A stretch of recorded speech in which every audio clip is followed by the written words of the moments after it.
nongma nongmagi nangbu nungsibadi asum hengalai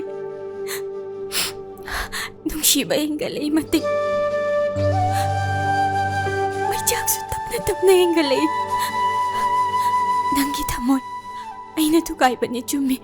aduga mi kay khandidu kay ginoba nangi wish nangi gifto aina hararo lone khambra ha aina accept tone khambra ba aina khambra ba farba se pam da ba se ya pam da ba jani nushi da ba ba se sune ya nushi da ba jani wabra nangsa ai kham no wabra natraga engundagi hen wabra asuk sang matam se nang karam na lili nang waram ngane ikage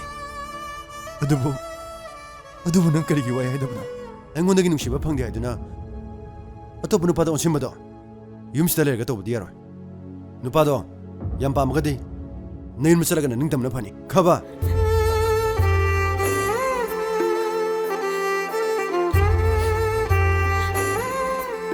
mane ai di kai khangdadu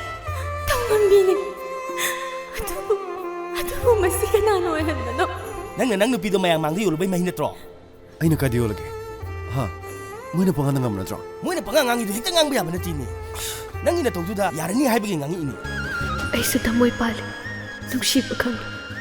ngasi ay nawari base nakoy miyang mutadokto na chat kan bagini tamoy si palam tradi ay asum na tawrang mo nungsiya karino nang natawridubo ayukta nongte irujadaba nang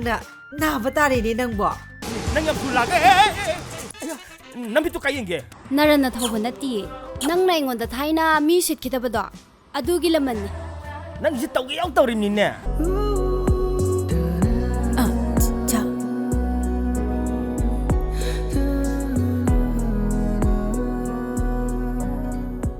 number harima aim da to kaino hai kaini ma nai chahi phado khoi leiminaraba nangi nupigi phone number bu nangbu yaudi haise kaino ai nang munungsi ahan manang bo ki banumita numitu dagi ai ngasi fawa nang munungsi duna laki bani hoi nang nabudi adu laktoni dajo nang si angau bani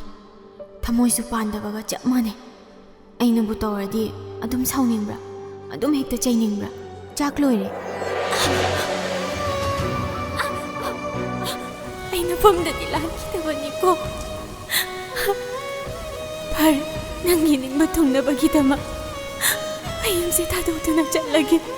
ai landabani ko dajo thamoyni nang munungsi khalni kopta karige thingna pibana aishu nang munungsi